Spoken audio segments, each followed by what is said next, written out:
प्रधानमंत्री ने नंगे शब्द का प्रयोग किया है। ये कोई शब्द है बोलने का? नंगे आप है। राहुल गांधी बच्चा है। अकल का थोड़ा कच्चा है। राहुल गांधी बच्चा है। अकल का थोड़ा कच्चा है। राहुल गांधी बच्चा है। का कारण नरेंद्र मोदी है। बिल्कुल पप्पू जी, आपकी जिंदगी में जो भी गम तकलीफ है उन सब का कारण नरेंद्र मोदी ही है। लेकिन पप्पू जी, आपके पपट, यूं कहें कि तलवेधारी जो चमचे हैं, उनकी जिंदगी में जो उथल पुथल मचा हुआ है उसके कारण तो आप खुद ही हो। कांग्रेस पार्टी के कार्यकर्ता से कहना चाहता हूं, देखो आप लोग बब्बर शेर हो, आपको किसी से नहीं डरना है। आप टाइगर हो, आपको किसी से नहीं डरना है।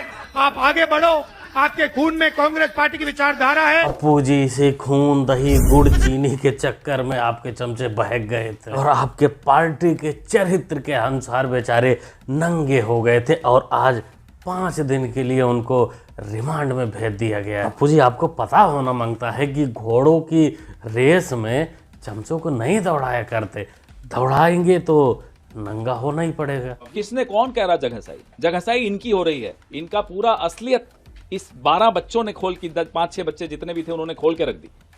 पूरा जो तामझाम इन्होंने किया था वो 1 मिनट में खत्म हो गया, ये समझ रहे हैं। इनकी पोल खुल गई है। जो इश्तिहार चिपका कर दीवारों के दरारों को ढकते हैं ना, वो इश्तिहार खींच के फाड़ दिए हमारे कांग्रेस के बच्चों ने। पोस्टर ही नहीं फाड़े थे लथेड़ा अंकल, वहां के जो जनता थी, पत्रकार थे, लोग थे, सबने उन 12 ही थे ना, पहले आपने 12 बोला, फिर 6, पूरे 12 ही थे, पिछवाड़े पर दनादन लगाया। बाकी जगहसाई की जहां तक बात है लथेड़ा अंकल, आपने सही कहा कि भाई जगहसाई उसका होता है जिसको शर्म हो। आप तो खैर छोड़ो लथेड़ा जी, आपको कोई फर्क नहीं पड़ता क्योंकि आपको विरोधी तो करे ठीक है, आपके अपने भी अब हंस रहे हैं आप। एआई समिट, वैसे हमारे मुख्यमंत्री एआई के बारे में कुछ जानते नहीं है, एआई के बारे में नहीं जानते हैं। और जब दुनिया के डेलीगेट्स आए हों, दुनिया के बड़े बड़े राष्ट्रपति प्रधानमंत्री आए हों, तो उस तरह का प्रदर्शन नहीं करना चाहिए था जिससे फॉरेन डेलीगेट्स और फॉरेन कंट्री के सामने हमारी आपके देश का अपमान होता है। मियां भाई ने योगी जी का नाम घुसाकर मामले को थोड़ा बैलेंस करने की कोशिश तो की, लेकिन भाई गलत तो गलत, गलत को गलत कहना ही पड़ेगा, नंगे को नंगा कहना ही पड़ेगा। बाकी दोस्तों, आजकल रमजान चल रहा है और अक्सर आपने देखा ही होगा कि मियां भाई रमजान में थोड़ा ज़्यादा एक्टिव रहते हैं, मतलब फ्री का इफ्तारी खाने में, उससे उनका स्वास्थ्य भी बैलेंस रहता है। लेकिन अब की बार ऐसी कोई वीडियो आई नहीं, तो प्लीज़ अगर इनके कोई सपोर्टर या जो भी कुछ हो, इनको इफ्तारी कराओ, लेकिन ध्यान रखना ऐसा इफ्तारी ना हो जैसे आपदा वालों के साथ हुआ है।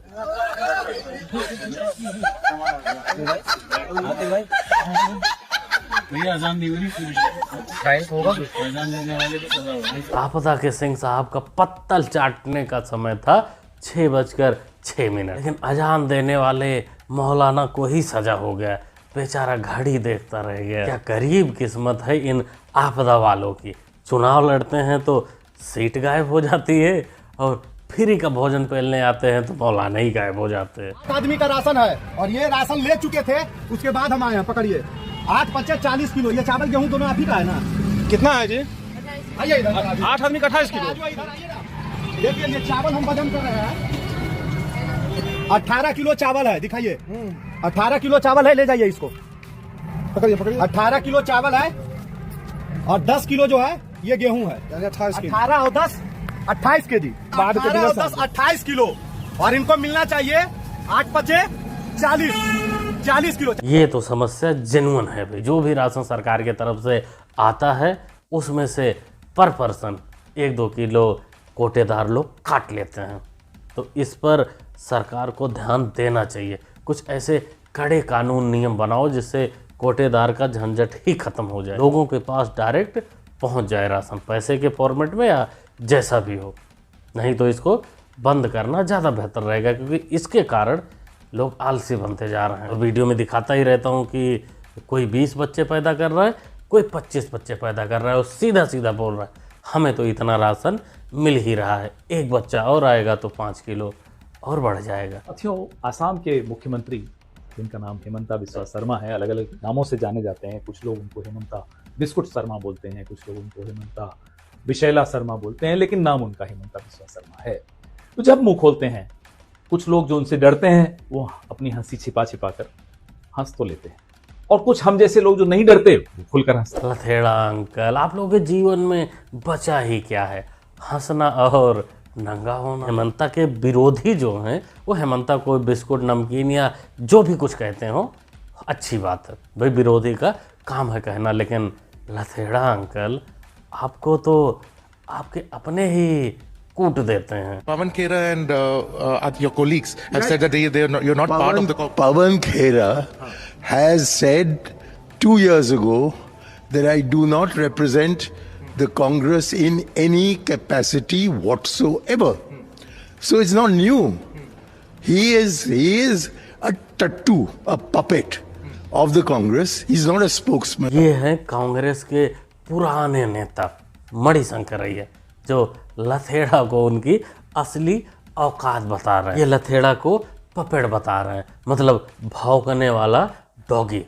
मालिक जो भी कहता है ये वही भौंक के चले आते हैं, ये कोई स्पोक पर्सन नहीं। वैसे मणिशंकर ने मालिक के बारे में भी बताया है, उनकी भी औकात दिखाई है। उसको बाद में कभी दिखाऊंगा या टेलीग्राम पे डाल दूंगा, इस QR कोड को स्कैन करके वहां भी पहुंच सकते। कांग्रेस तो खुद आतंकवादी पार्टी है। अच्छा, आतंकवादियों की पार्टी है कांग्रेस। अरे 7 नवंबर सन 66 में पार्लियामेंट पे 10 लाख साधु संतों पे गोलियां चलवा दी थी। ये तो पाकिस्तान से भी ज्यादा खतरनाक है। अच्छा, पाकिस्तान से ज्यादा खतरनाक है।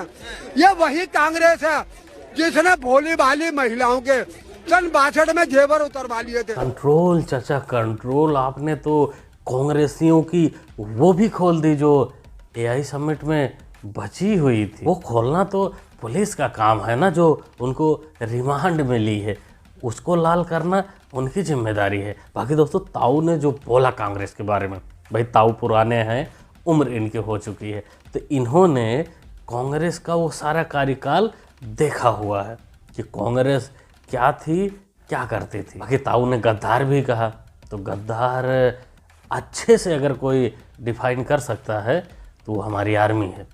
उससे अच्छा गद्दारी का सबूत जो केंद्र में सरकार होती है उसको कोई नहीं दे सकता। तो इन्हीं से सुनिए, हमारे आर्मी पर्सन से, कि वो क्या कह रहे हैं कांग्रेस के बारे में। एज आर्मी मैन मैं बोलना चाहूंगा, मैं जब 2001 का भी बता रहा हूँ और 2008 का भी बता रहा हूँ, जब मैं कमांडिंग ऑफिसर था उस जमाने में 2001 में, मैं आपको बता रहा हूँ भारतीय सेना में पलटनों में इतना जोश था, हमारी फैमिलीज ने बोला आप लोग जाके लड़ाई करिए और ये पाकिस्तान को एक बार खत्म करो। जवानों का इतना जोश था कि मेरे ब्रिगेड में 2 पलटनें थी, 16 जाट और 3 राजपूत। उनके जवान बोलते थे जनरल साहब आप, कर्नल साहब आप ये मिसाइल फायर कर दो। इतना आक्रोश था। और 2008 में भी जब ये मुंबई अटैक हुआ है उसमें भी पूरी भारतीय सेना में और पूरे देश में बहुत आक्रोश था। अटैक करने की एक पूरी मतलब मंशा थी हमारी, लेकिन पता नहीं क्या हुआ, पॉलिटिकल विल है या फॉरेन डिप्लोमेसी, ये गॉड नोस वो हुआ क्या। पाकिस्तान ये इसका प्रेशर था अमेरिका का, जितने सोल्जर्स थे, और मेरे ख्याल कंट्री में तो एक पूरी भावना थी कि हमला करना चाहिए और दबा के करना चाहिए। सब कुछ डिप्लॉयड थे, हम लोग तैयार थे, ऑर्डर्स की वेट करते थे, नहीं हुआ। बताओ जी, उस समय अगर कांग्रेस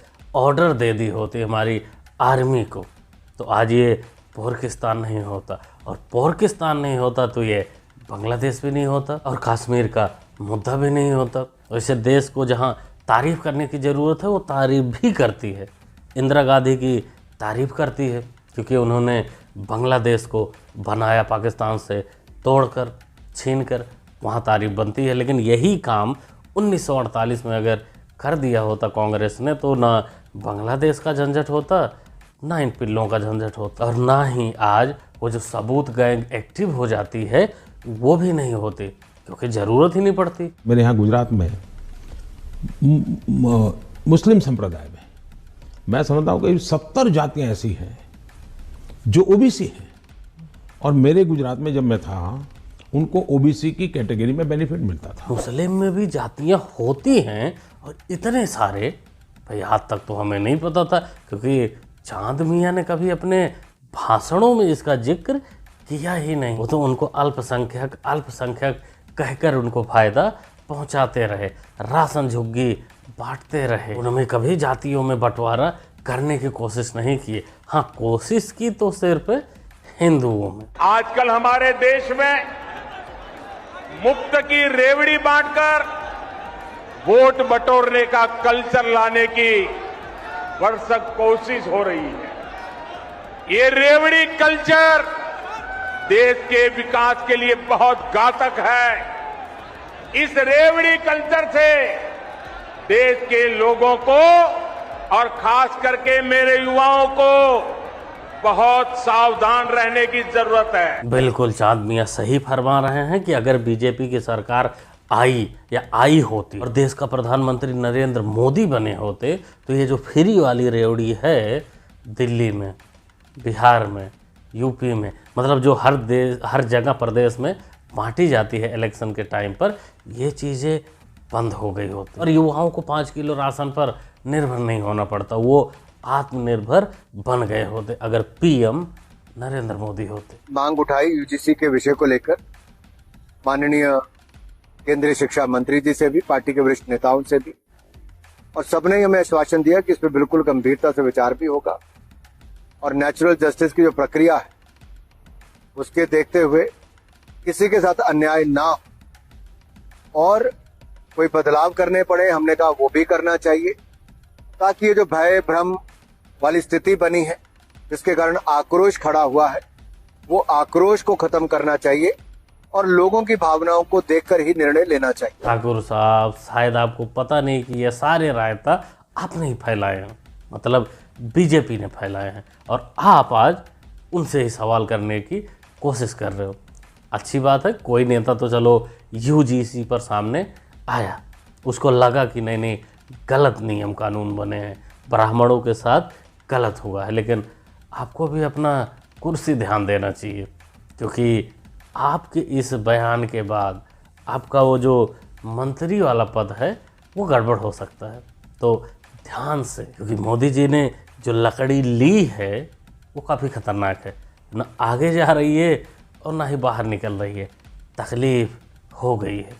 क्या बोलते हो दोस्तों, क्या कहना चाहते हो इस मुद्दे पर? अपना ओपिनियन कमेंट बॉक्स में ज़रूर शेयर करिएगा। मुन्ना भाई को सपोर्ट करने के लिए चैनल को कर सकते हैं सब्सक्राइब, क्योंकि सब्सक्राइब करना होता है बिल्कुल फ्री। मिलते हैं अगली वीडियो में। Thanks for watching.